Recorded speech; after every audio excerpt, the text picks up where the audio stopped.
மழலை வேர்ல்ட். பேராசை கொண்ட நாய்.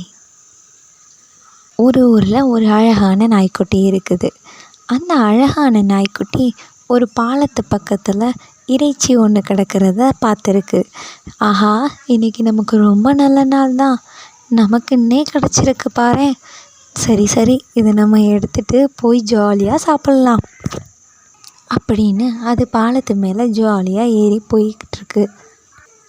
திடீர்னு தண்ணியை திரும்பி பார்த்த நாய் அப்படியே நின்றுடுச்சு.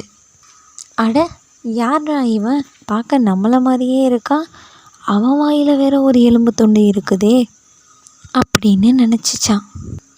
ஓஹோ, அப்போது நம்ம குலைச்சி இவனை பயமுறுத்தி விரட்டிட்டோன்னா இன்னொரு எலும்பு துண்டு நமக்கு கிடச்சிரும் அப்படின்னு ஒரு கணக்கு போட்டுச்சான்.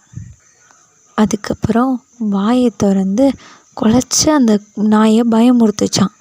ஆனால் என்ன நடந்துச்சான் தெரியுமா? வாயை திறந்து குலைச்சதுனால அது வாயில் இருந்த அந்த ஒரு எலும்பு துண்டும் தண்ணிக்குள்ளே விழுந்துருச்சான்.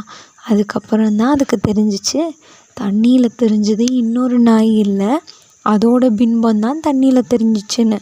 கடைசியில் ச்சே, நமக்குன்னு கிடைச்ச ஒரு நல்ல இறைச்சியையும் அனாவசியமாக பேராசைப்பட்டு மிஸ் பண்ணிட்டோம், அப்போ இன்றைக்கி நான் பட்னி தான் போல அப்படின்னு ரொம்ப ஃபீல் பண்ணிக்கிட்டே போச்சான்.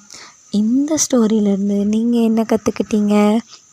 நம்மக்கிட்ட என்ன இருக்கோ அதை வச்சு நம்ம சந்தோஷமாக வாழணும். அதை விட்டுட்டு பேராசைப்பட்டோன்னா பெரும் நஷ்டம்தான் நமக்கு கிடைக்கும். அதனால உங்ககிட்ட என்ன இருக்கோ அதை வச்சு நீங்கள் ஹாப்பியாக வாழணும். ஓகேவா?